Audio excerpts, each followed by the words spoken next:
tomorrow we have, but we don't know where it's starting for obvious reasons. Yeah. But I'm pretty sure we'll be hovering around the big streets Round here. around here. So come out for a burger or whatever. Come out, have a burger, have a bit of shopping, go into Primark, do a bit of shopping, and sooner or later you're going to see a crowd of people. Can I ask your name? Because I've seen you on many occasions here.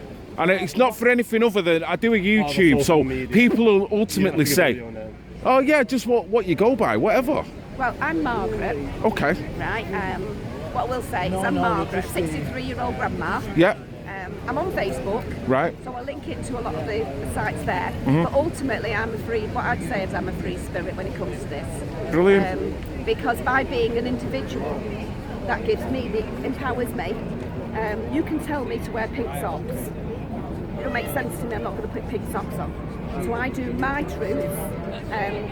From the beginning, from March, I had a grandchild. This is what started me on my journey. Okay. I had a grandchild that was due at the end of March the 28th. And I was told I can't be present at the birth. And then my daughter was told she can't have the baby in a certain place because the ambulance was needed. She needed to be at the hospital. Then she was told her husband couldn't be with her. For the last 4 days of March, no husband was able to be present at the birth of their baby. Even now, scans are still being done without the husband being there to present. So this really irritated me. So I thought, right, all the deaths were going on in London. So I went down to Salford Royal, I'm naming shame, it's Salford Royal Hospital, my hospital. And I was asking staff what's going on. And they were telling me how they were preparing for the pandemic. They told me what wards were being emptied. I spoke to the maintenance man, I spoke to the chaplain. I was asking the chaplain how busy is it in intensive care. She said everything's okay, fine and okay with the words she was using. I was taking photographs of everything going on at my hospital. And then a friend with cancer started her cancer journey. And she was all nervous because she had breast cancer. So I started going round Oldham Hospital, Rochdale Hospital and North Manchester Hospital with a friend with cancer. So then I was going in there. I've never worn a mask throughout it. My grandchild was born in April. And so to me, it didn't make sense. Two parents, one saying kill a pandemic, the other one saying might catch it, pass it on to your grandchild. And the one that's kill a pandemic wasn't true. I have got video footage. I'm very careful with this because obviously it's got staff on without PPE gear on. I've been in intensive care twice of Salford Royal, video footage, and so this is my truth, and that's fact, that's truth. Now, I've got in the family, that's why I've got to be careful with my name, I've got in the family doctors, nurses and whatever, because I'm one of 10, so there's a lot of professionals in the family. And where do they stay with this? Well, I've got to be very careful here because at the beginning they were talking freely to me. In March and April they were freely saying what was going on in their hospitals, and now they don't talk to me because they're in this as well, they're victims as well in this because their jobs. So what you're saying is they're professionally invested to the point where they've got to worry about their future if they talk anymore? Yes. And obviously the link up, when you said about my name, by my name, simple, anybody looking up my name can then look up and probably see them. My kids aren't embarrassed with me at all because I'm going to carry on, they just think that's our mum, they're proud of me. Where I come in with this, which is really, really, another really, really biggie that came, is in 2018, I was in intensive care with my partner. And he went in on the 3rd of January, and we signed the forms. It was my partner, so next to him was his son, and we signed and his daughter and whatever, and we had to sign the forms because when you go on life support machines, you haven't got them indefinitely. So you sign the forms. You go in the hands of the medical professions. If they deem the machines time to be turned off, they have to get turned off. And my partner wouldn't have wanted to be on a machine, so I didn't. His son signed the forms. On the 5th of January, the machines were turned off. He lost his fight for life. I washed my hands and removed my coat and went into the intensive care. Nobody was wearing PPE gear. No PPE gear at all. I about, this is Fairfield Hospital now in, I think it's Bury direction. About 8 beds in the room, curtains all pushed back, the carousel in the middle with all the staff in. It was busy because everybody's got at least 2 or 3 machines attached to them. My partner was sedated on a heart machine, a lung machine, and they stabilised those 2 and eventually put him onto a kidney machine. And then he deteriorated overnight, and they told us there's no point bringing him round now. Time to turn the machines off. The machines were turned off at 10:20 on the 5th of January 2018, and he died 10:47. On his death certificate, it's coronavirus. Now, they didn't know what virus was inside. They were detecting the virus so they could treat it. They were on the search for the virus. Now, the reason he died, in theory, wasn't the virus. It was the fact that in 2017, he was diagnosed with bowel cancer. He'd been at Manchester Christie's. He'd gone through chemo for bowel cancer.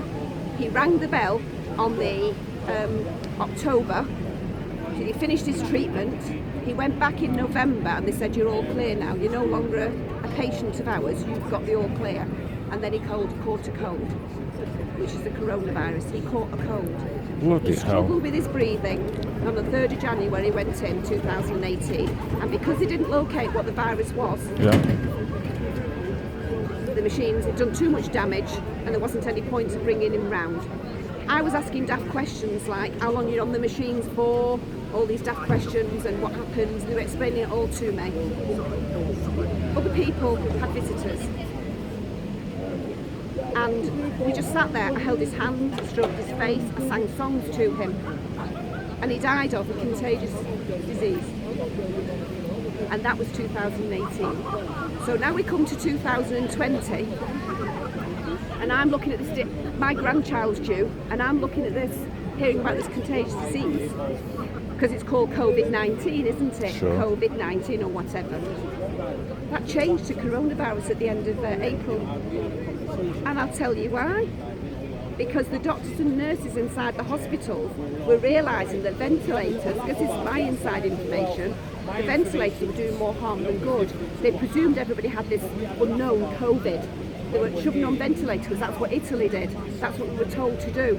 And then they started recognising, now I know this from a radiologist, be careful with her, because it gives links to names, and she was saying the viruses they were recognising were viruses that we're used to recognising. So then they started doing different treatments, bringing in, I don't know, the medication. This works for the malaria, hydrocortisone. This works, or that works, or this works. And they started doing all that because they were recognising the viruses. Hence the death number dropped, because the actual ventilator was actually killing more than saving. And that was recognised, because doctors were, I'm not blaming any doctors, no medical staff here now in March and April, because just like me, just like the whole blooming world, we honestly expected a pandemic. They've never had. Well, we were told 500,000 deaths. Well, we were told all this. Then it changed to coronavirus. Now, once it changed to coronavirus, that's when I thought, there's my ring. That is ashes. That's my partner's ashes. That's what they do with things now. So that's like, I'm talking his truth. That's what he died of. Now, on top of that, as we progressed on this journey, them lying about coronavirus, them now, the swab test is not even fit for purpose. It doesn't test for a coronavirus. Well, it does in theory, because a coronavirus is a cough and cold. So in theory, it is testing for a cough and cold symptoms. Has it been sufficiently isolated yet? No, they've never isolated COVID. And as a result of not isolating COVID, the deaths can be coronavirus, which is everything. Makes it broad. Which is everything from a cough and cold. So this year, the statistics show a reduction in heart attacks, a reduction in cancer, a reduction in Alzheimer's, a reduction in this. So it's fudging the numbers. It's stealing off other data in order to keep the figures bumped up. Then we stopped, the deaths weren't high enough. So lockdown ended, the deaths weren't high enough. So then people went into, the hospital then had security on them. So now I can't walk freely into Salford Royal freely anymore. I can't really walk into Salford Royal. I have to sort of pretend I'm going to visit somebody or pretend I'm doing something. I can't take photographs freely. So, you know, and that's not just Salford Royal, it's what's happened to hospitals now. But courtesy of my friend with cancer, I was her carer going with her. So I've got photographs of the other hospitals on her journey without a mask on. So I've gone through all this. Then thinking, now what they're doing is they've ramped up the figures. And it's so obvious whichever area they want to target. So Leicester got targeted because Leicester, there's people carrying on with their businesses. So let's target a certain race of people, say. Yeah. And you know what? They dared to have a funeral. And over 200 people went to the funeral. They had that funeral, 200 people went. But in order to stop the fine with the imam, he went for a test. No symptoms, but then you can test positive without any symptoms. So you can never win. They can always put the fear out. So what happened is the track and trace. Now this is where I step into the next. I step into so many other things.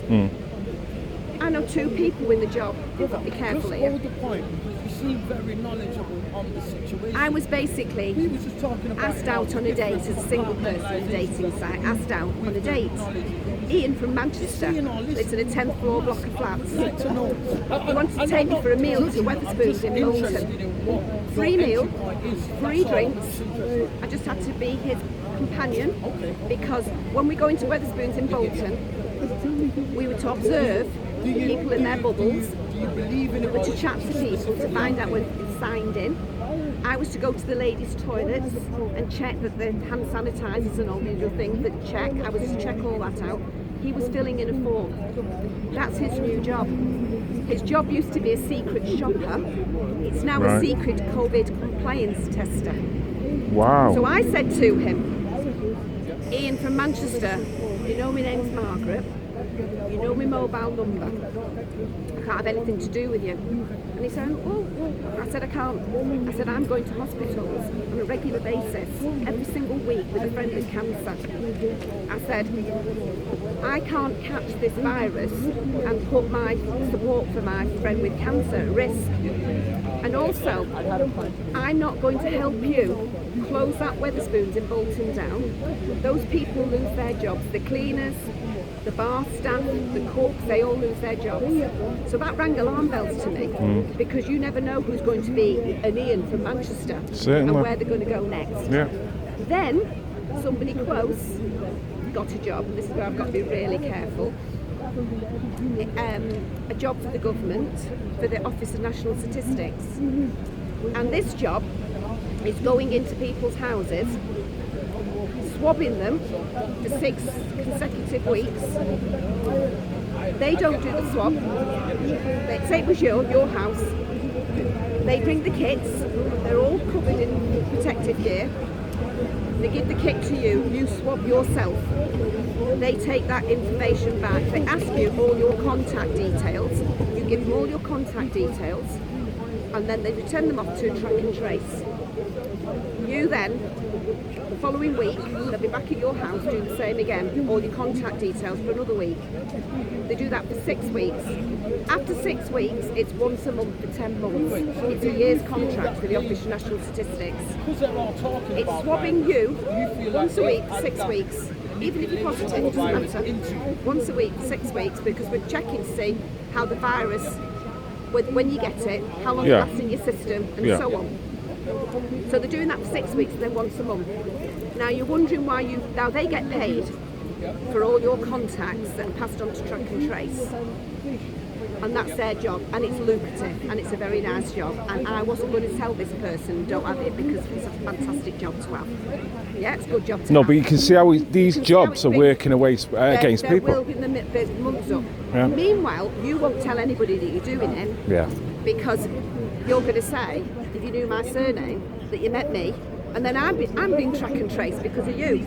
I'm going to refuse. Now this goes on to track and trace here now. Wow. Track and trace have to get the results back within 7 days. They have to have a positive or a negative. An inconclusive needs more follow-up. So track and trace then have their mission to do, and there's been loads of faults with that.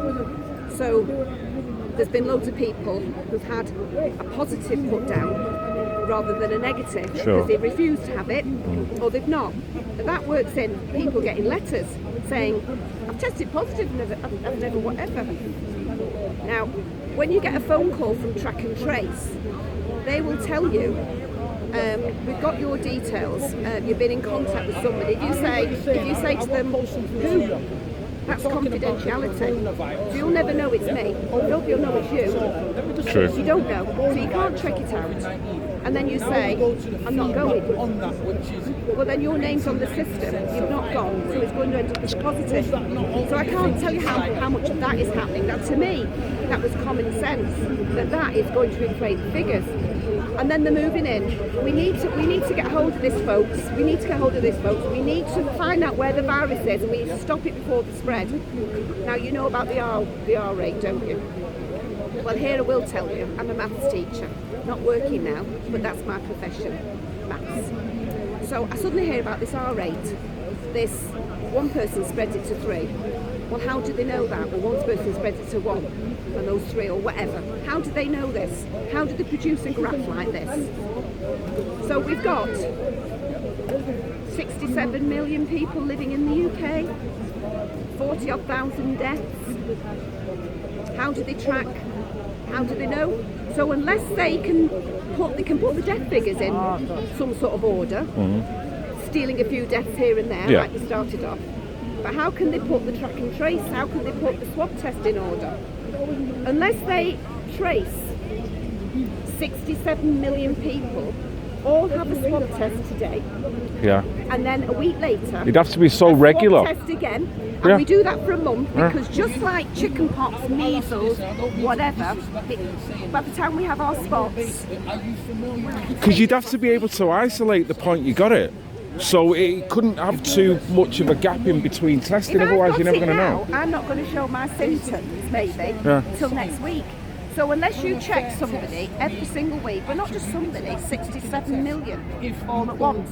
So you've got the testing capacity to get the results back of 68 million. Impossible.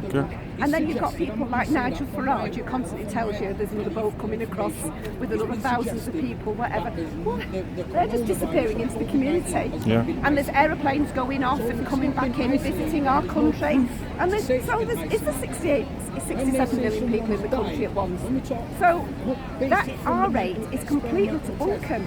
So I've been telling people as a maths teacher, saying that there's 2 towns, Noddy Town and Mickey Town. I've got to with the names, but this is what I'll put to them. Noddy Town and Mickey Town.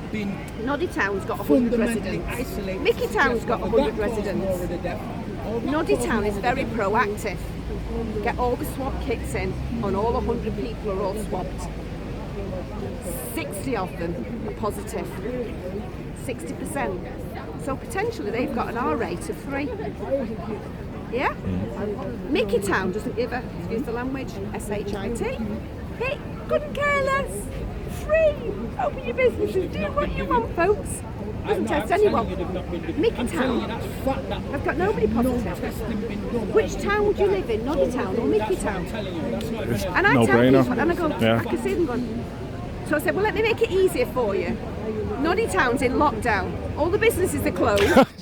You had to further break it down from that, because that was very explanatory. You have to close the churches are all closed, the shops are all closed, and whatever. The hospitals are just whatever because it's, they're overrun, and whatever. It's terrible in Nod. Mickey Town, they're having huge parties, shops are all open, people are happy, they're going to church, life is happy. What is it that's caused this? Is this the death of common sense, or is this fear that's making people's... If you ask me my opinion, we all had fear at the very beginning in March. We all had fear. There's no ifs and buts about it. We had fear. We'd seen the pictures from Italy. We'd seen the pictures from China. We had fear. We didn't know what was coming. And I was literally watching what was going on at the hospital, thinking, well, it's all down in London. It's not here yet. It's not in Manchester. It's down in London. And I go through that fear. And every week I was watching my neighbours. Going out clapping. The NHS saving lives. We stay at home to save lives. And I thought, and I kept saying to them, have you been to the hospital? It's quiet. Have a walk. It's only a mile away. Because I'm only a mile from the hospital. It's a nice walk. It's my exercise for the day. So it's only a mile away. Go for a walk at the hospital.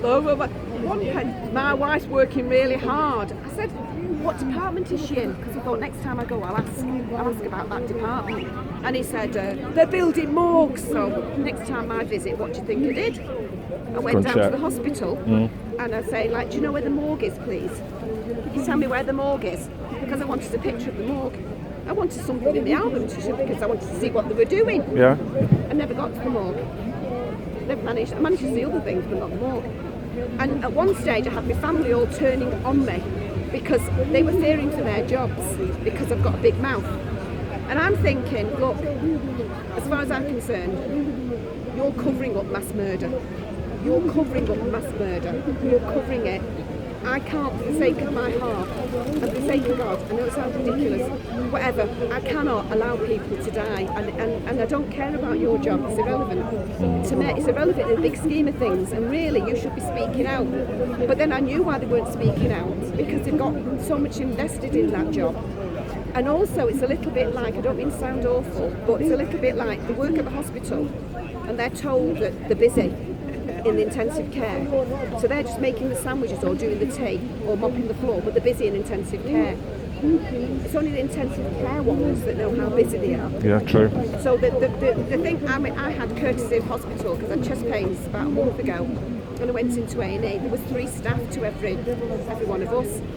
But they were only seeing us very, very slowly because as soon as they moved me into a room, that bed, that wheelchair was all contaminated with me. So they have to sterilise and clean everything before the next person comes in. So as a result, I sat there waiting for about 5 hours for blood that took me wrong to get taken again. So I waited 5 hours and they said, there's nothing wrong, you can go home now. But I took valuable space. Now in the past, I would have been shoved into the corridor, just sit there and wait. Right. But that doesn't happen now because of this. When I was going with a friend with her things, every time a doctor's doing anything, the mask comes off, another mask goes on. Same with the nurses. They're putting gear on like I do not know what. They're going through tons of stuff because they've got to treat everybody separate, a new pair of gloves on, Yeah. you know, a mask on. But you know what's worrying about this? These are trained professionals. So if they can't see the common sense in that argument when they're doing this, to me, when it looks over proportionate behaviour, how can I buy into them as a professional when they're overtly doing something that doesn't, it defies logic? This is where they're going to be their own downfall now, in my opinion.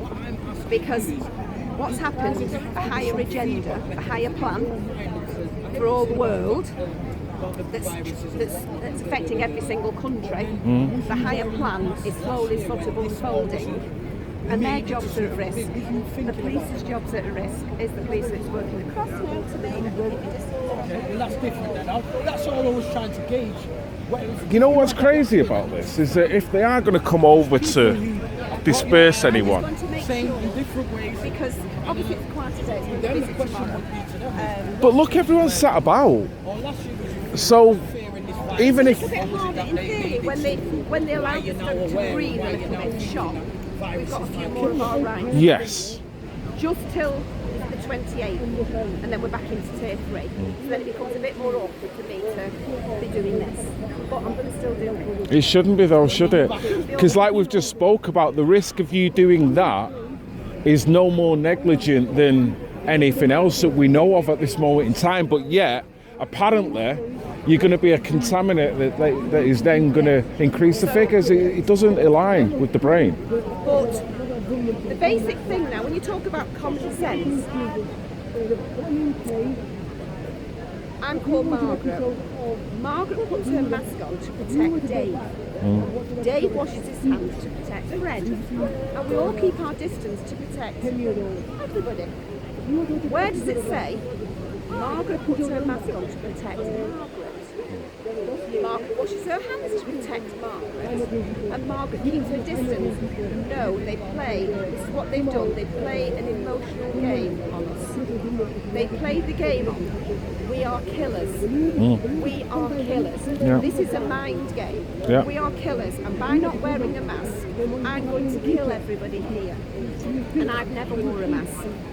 And my grandchild has never worn a mask. And I'll step into another thing that's really important to me, which I didn't get to when I put a bit of dynamite I've got besides that, is the fact that when I met my husband in the 70s, my husband to be in the 70s, school age, 15, 16, 17 then, he had a brother that had died through the polio vaccine. Then he was vaccinated and there was nothing wrong with him. And then the next brother down is mentally handicapped through the whooping cough vaccine. 2 brothers in a family of 7 children. One died, one is brain damaged. The remaining 2 didn't get vaccinated. Because by then, my mother-in-law said, No? no, go to vaccine. Yeah. Now, I didn't know. Well, obviously I started loving him within 6 months or whatever. He said he loved me from first sight, you know what it's like. I went on and married him. Now, I'm not stupid. His sperm, my egg, are making our children. He's got something wrong with his family. So I said no to vaccinations. So my 4 children have not been vaccinated. 32, 35, 36 and 37 age. They've not had one single jab for anything. Are they at a detriment because of that? I've argued all the way through. I've gone to doctors, I've moved to different areas, I've moved houses, and they've sort of said, they've like said to me, kind of thing, you should vaccinate your child, because they've got, I know that doctors get paid for vaccinations. I know that having 4 children under 5 years old, I brought the percentage down. They didn't want my children on their list. It wasn't. So I've had pressure from that. Now they've got married and I've got 9 grandchildren, 8 biological ones, but 9 grandchildren. Not one of my biological grandchildren has had the vaccination. Right, mate, come on, mate.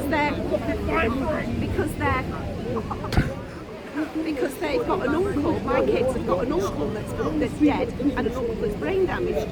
So when they came to choosing for their children, my grandchildren, they said, not having it, because whatever's there, and then 2020 comes, and what's going to save the world?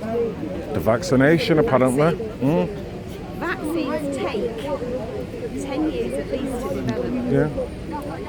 Drug companies are exempt. I'm one of the few families, there were 500 of us, and I'm one in Manchester, that was awarded in the late 80s. We won. We fought the British government over 20 years, and we won in the late 80s £10,000. Acknowledgement of the vaccine and what they've done. That's fact. Can't take that fact away from us. There's proof. There's the proof. My mother-in-law, she's dead now. If she was alive, she'd be in her 90s. The parents are dead now. But she was very friendly with a woman, and people can research this, called Mrs. Margret Best. And I'm not giving it. Whether that's breaking any rules, I don't know. It can help people research. Mrs. Margret Best was from Ireland, and her son was damaged from the vaccine. And she wasn't fighting the Irish government. She fought the drug company. She found out by hook or by crook, cloak and dagger stuff, the actual batch number that her son was given. Right. She fought the drug company. She won in 1992. You can research that, and deep down you'll find it. And she won 2.7 million. So in 1987 or 88, we got 10 grand. A few years later, she got 2.7. And it's always fair to say when they pay out, it's always a drip of what they should be paying out. Let's face that. Is they now have closed the loopholes. So you can't do that So anymore. from the 90s onwards, Yeah. you can't sue a drug company. Yeah. The governments take responsibility for the liability of the drugs that they implement. Governments take responsibility. and then you've got a legal right with legal aid and whatever to fight the government. And it'll take you, took us 20 odd years. So what are you saying then, Margaret? You know, when it comes to when the vaccination comes out, we're just going to be sitting waiting for the amount of people that are going to come out saying the amount of side effects and other detrimental effects because of the vaccination. This is where I head into. I can only give facts from the past. Sure. That facts. Nobody can take those facts away from us. They can call me whatever they want to. They're facts. My actual 4 kids are my 8 grandchildren. My 4 kids think the grandchildren are safe because he said when we put the facts on the table when the needle's there, people say, excuse me, no, we've got it in our family. They think they've got it right. I think we'll be stripped of it. So I'm making sure that they're prepared because I think the ultimate aim, I think, and it is a thing, is for everybody to be vaccinated. Because I think we're on a journey. We're on a journey and people need to see it's not right. And you've just got to see the way things are heading. You've got to see how they've made the elections in America because Trump's won and that's been hidden. So even when we get elections here, that could happen here, so long as they keep whoever's in power. Well, it's almost like they've made a mockery of democracy. They have.